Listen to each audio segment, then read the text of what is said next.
सुप्रभात विद्यार्थियों, मैं अजित कुमार सिंह यूट्यूब चैनल पर आप लोगों को कबीरदास की साखी के दूसरे खंड की व्याख्या बताने जा रहा हूँ, दूसरे भाग की व्याख्या बताने जा रहा हूँ। पूर्व में हम लोग 7वें पद तक पढ़ चुके हैं। अब 8वें पद से हम शुरू करते हैं। आँखड़िया झाई पड़ी पंथ निहार निहार। आँखड़िया मीन्स होता है आँखों में, झाई मीन्स होता है झुर्री, पंथ मीन्स होता है रास्ता, निहार मीन्स होता है देखना। जीभड़ियाँ जीभ, छाला मीन्स छाला। इस प्रकार से कबीरदास जी कहते हैं कि जो जीवात्मा है वो बहुत दुखी है, परमात्मा से मिलना चाहती है। जीवात्मा कहती है, कबीरदास जी कहते हैं कि जीवात्मा कहती है कि ईश्वर की प्रतीक्षा करते करते आँखड़ियाँ झाई, आँखों में झाई पड़ गई है, आँखों में झाई पड़ गई है। पंथ निहार निहार, परमात्मा के रास्ते को निहारते निहारते, देखते देखते जीवात्मा की आँखों में झुर्रियाँ पड़ गई हैं।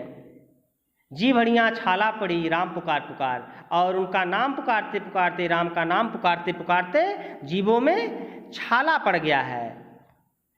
परंतु इसके बाद भी परमात्मा को उनकी पुकार सुनाई नहीं पड़ रही है।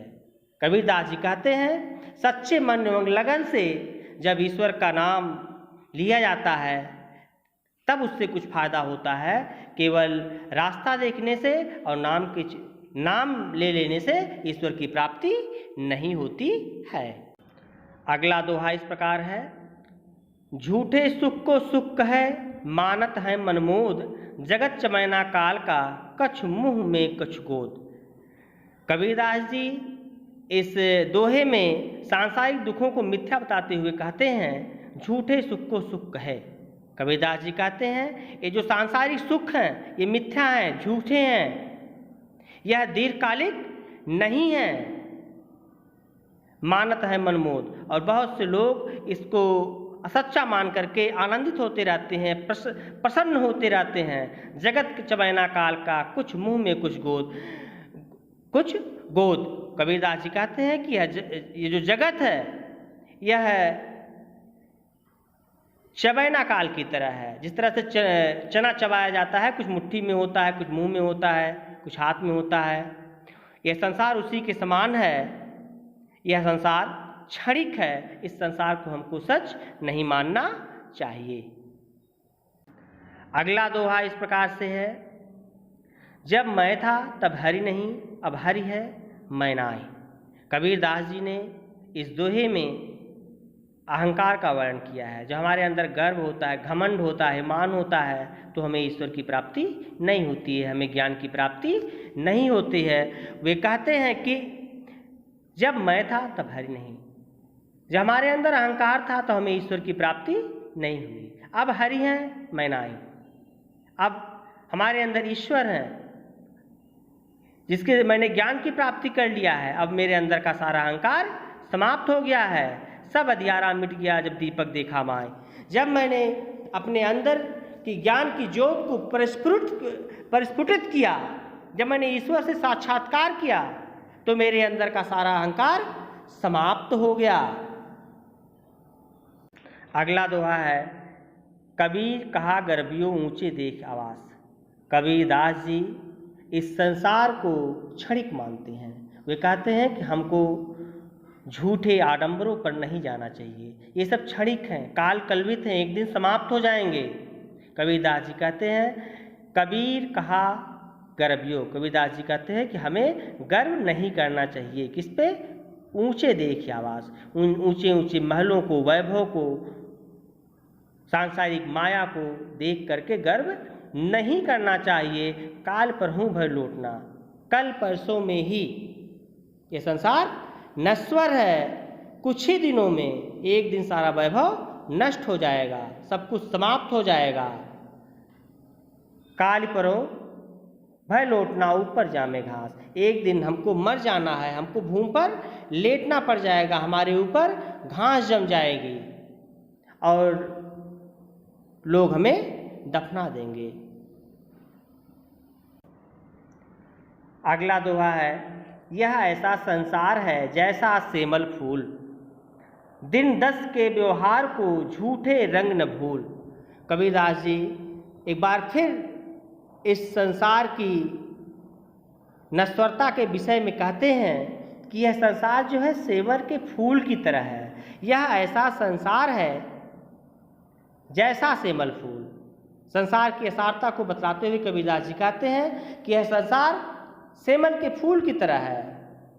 सेमल का फूल बहुत आकर्षक होता है लेकिन उसमें कोई गंध नहीं होती है। जिस प्रकार से सेमल के फूल की तरफ तोता आकर्षित हो जाता है, लेकिन जब उसके पास जाता है, फल की आशा में जाता है, मराता है, अंत में उसे कुछ भी प्राप्त नहीं होता है, केवल रुई प्राप्त होती है। ऐसे ही यह संसार है। दिन 10 के व्यवहार को झूठे रंग न भूल। 2-4-10 दिन के व्यवहार से, 2-4-10 दिन की रंगीनियों से झूठे रंग न भूल। तुम इस संसार को भूल मत जाओ।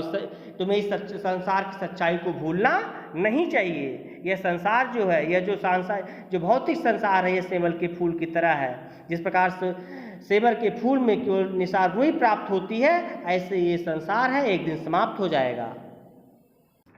अगला दोहा इस प्रकार है, इही अवसर चेता नहीं,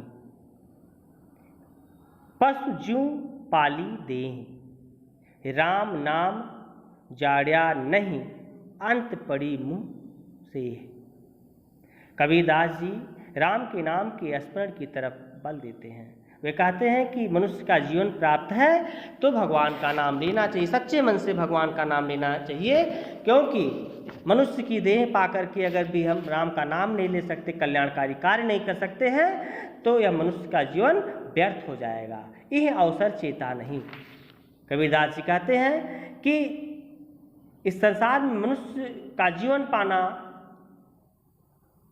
युगों युगों के कर्मों का परिणाम है। अगर इस अवसर पे भी हम मनुष्य का जीवन प्राप्त करते हैं और केवल पशु की तरह, जानवरों की तरह अपनी देह पालते हैं, हम सामाजिक कल्याण की भावना अपने अंदर नहीं रखते हैं, राम नाम जाड्या नहीं और राम के नाम का जप नहीं करते हैं, अंत पड़ी मुँह में, तो अंत में हमको कालकल्पित हो जाना है। हमारी मृत्यु होगी और हमारे शरीर को मिट्टी में दफना दिया जाएगा, हम कालकल्पित हो जाएंगे। कबीरदास जी कहते हैं कि हमें मनुष्य का जीवन प्राप्त हुआ है तो हमें अपने जीवन में अच्छे कार्य करने चाहिए, राम के नाम का स्मरण करना चाहिए, केवल पशुओं के जैसे अपना पेट नहीं पालना चाहिए। अगला दोहा है, यह तन कांचा कुंभ है, लिया फिरे था साथ, ढबका लागा फूट गया, कछु ना आया हाथ। यह तन कांचा कुंभ है।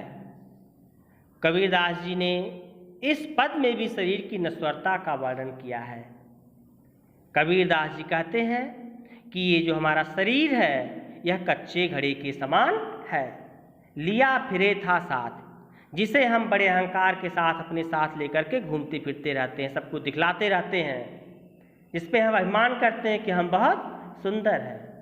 ढबका लागा फूट गया, किंतु एक थोड़ा सा धक्का लगता है और यह टूट टूट कर चकनाचूर हो जाता है, फूट जाता है। कछु ना आया हाथ, कछु ना आया हाथ, कुछ भी हमारे हाथ नहीं लगता है। कबीरदास जी कहते हैं कि हमें अपने शरीर पर अभिमान नहीं करना चाहिए, यह ईश्वर की देन है। यह जो शरीर है कच्चे घड़े की समान है। अगला पद, कबीर कहा गर्भियो, देही देख सुरंग, बिछड़िया मिलबो नहीं, ज्यों कांचली भुवंग।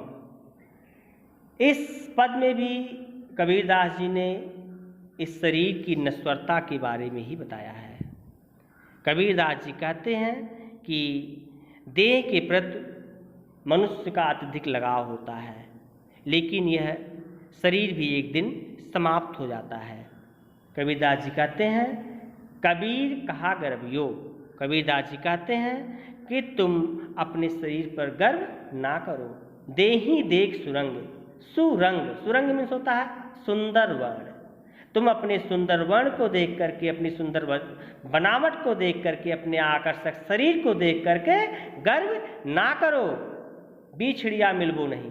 जिस दिन हमारी मृत्यु हो जाएगी, दोबारा हमें ये हमारा शरीर नहीं मिलेगा।